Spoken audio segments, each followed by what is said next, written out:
Star Wars Battlefront 2's loot boxes caused a huge conversation around gambling in video games. Now, the main defense that it wasn't gambling was that you couldn't actually cash out your winnings. But in PlayerUnknown's Battlegrounds, you essentially can. So does that mean these loot boxes are gambling? PUBG is a game fresh out of early access and costs $30 up front to play. And despite all the noise and controversy surrounding them, the game contains loot boxes, offering players randomized customization items for their character. PUBG developers PUBG Corps have, unlike most other companies, actually been very open about the odds of finding the items players want inside those loot boxes. They published odds up front in a set of patch notes on Tuesday, and it turns out the odds are pretty fucking terrible. The most common drops in the game's new biker crates, the red long-sleeved shirts and brown school shoes have a 15% drop chance. Okay, but the odds of the rarest items you'll find in the crates are as follows. The aviator goggles, 0.03%. Sleeveless biker jacket, brown, 0.01%. Sleeveless biker jacket, black, 0.01%. And cloth mask, checkered, 0.01%. So in other words, if you want a jacket in black or brown or a cloth mask to put on your character's face, each of those items will drop in only 1 in 10,000 loot boxes. In PlayerUnknown's Battlegrounds, in-game points are handed out to players at the end of every game and relate directly to how well you play. How many kills you got, how many players you downed, and even how many hits you landed all contribute to the battle points currency you can earn. You spend those points on a selection of crates, and different crates contain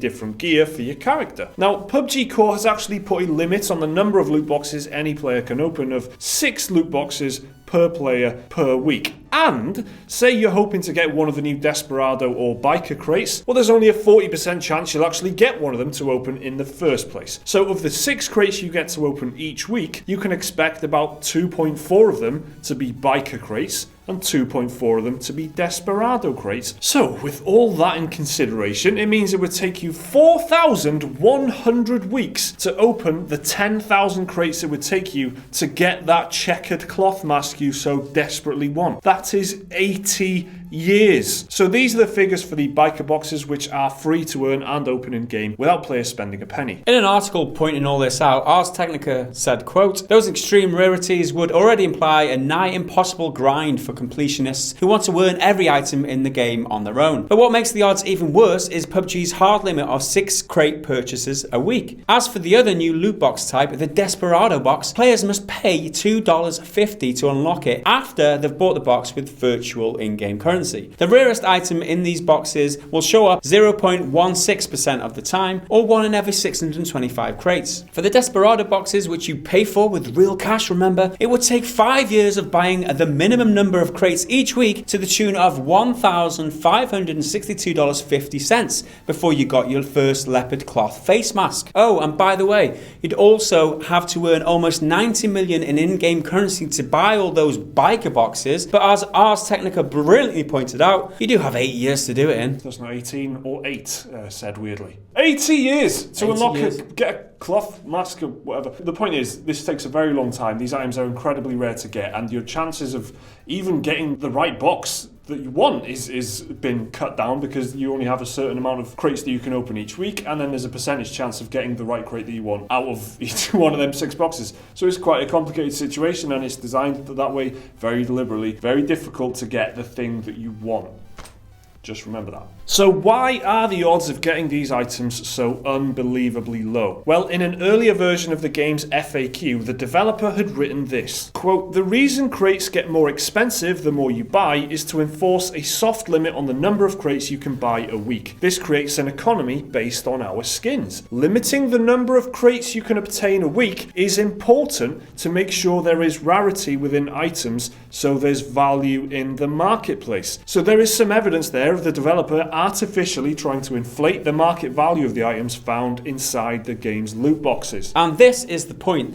Players can buy in-game cosmetics from other players on the PUBG marketplace on Steam. What PUBG Corps are doing by limiting the number of crates you can actually open each week and making the odds of finding rare items extremely low is inflating the price of those items to be much higher on the marketplace. The highest priced gear set you can buy on the Steam community market right now is the PlayerUnknown set, containing a hooded leather trench coat among other items, which will set you back over $1,900. does. And as Ars Technica pointed out, at that point, opening a crate with a chance of finding an item worth hundreds of dollars inside is not far off being a lottery scratch card. Or in other words, gambling, which is pretty much what it is. So let's distinguish between two problems that a lot of the community will have about these patch notes, or what's emerged from these patch notes, is that 8 years to unlock a single cosmetic that you may not get. We thought the grind for the cosmetics on For Honor was bad, being like a few years. 80 years, this is ridiculous for those completionists out there who like cosmetic items, who want to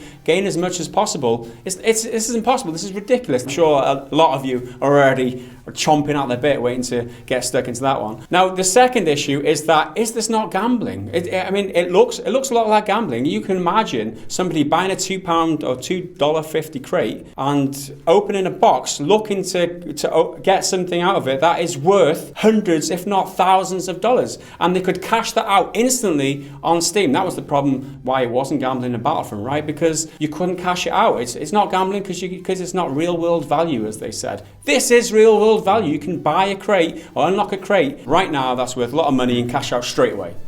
I'm actually really surprised that they've gone down this route at this time. It's so risky now, right after Star Wars Battlefront 2, right after the whole conversation happened around the world, and that word gambling is a very flexible thing, and you can see that because some countries and some states and some provinces and whatever are saying, yes, this is gambling, and some others are going, no, actually it doesn't fall under the legal definition. So in the middle of all that, they've decided to do this, which, whether it's gambling or not, really looks a lot like gambling and has all of the same incentives and does the same kind of thing to get people to spend money or to spend time doing this certain thing. It's a huge risky move. It's quite shocking that they've done it, I think. Of course, they're going to make tons of money doing this, and that's what they're seeing, but I don't know why you've done it. Why have you done it? If you even wanted to do it, why just wait another year maybe? Wait till the conversation dies down or something before doing it. You're doing great. Like, do you need to do this? I don't know. A few other things to consider, right, is that, one, it is only just cosmetics, so a lot of people don't give a about cosmetics, and you might say, it's only cosmetics,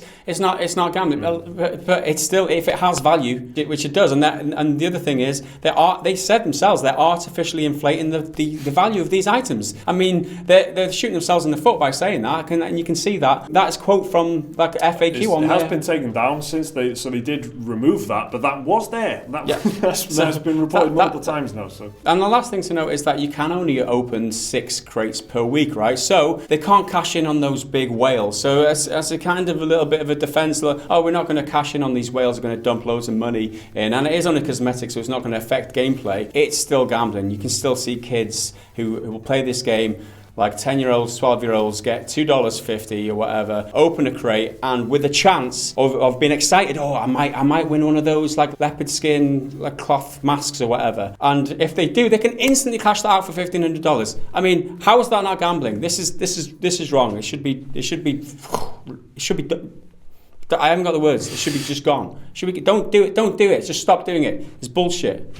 So like I said earlier, this just smacks like an unbelievable risk to me. I just can't believe that they've done it. It just seems like a daft move, and they're just asking for trouble almost. But what I think it really looks like is they're trying to keep people playing. It's trying to get people hooked, and the fact that they're not going for that whale audience and trying to make loads of money from a few select individual players. The whole system is built around incentivizing people to keep playing it for as long as possible, because every single player could have that in the back of their mind, like, I might open a loot crate and that might have something worth $500 in there. Even if you don't care about skins at all, that is still a possibility for everyone who's playing the game. So it's just like this carrot at the end of the stick that they're dangling in front of everyone who plays the game. And like you said, it's just cosmetics, but it is gambling, and it's like this side-long issue that runs alongside it. It doesn't affect the gameplay like it did in Star Wars Battlefront 2, but it's definitely there and runs alongside that like core gameplay experience. So what do you reckon? Will they get away with this because it's only cosmetics and not a lot of people are fussed about cosmetics? Let us know down in the comments below. Like the video if you've enjoyed it, subscribe if you're new around here, check out another one of our videos on the screen around about there.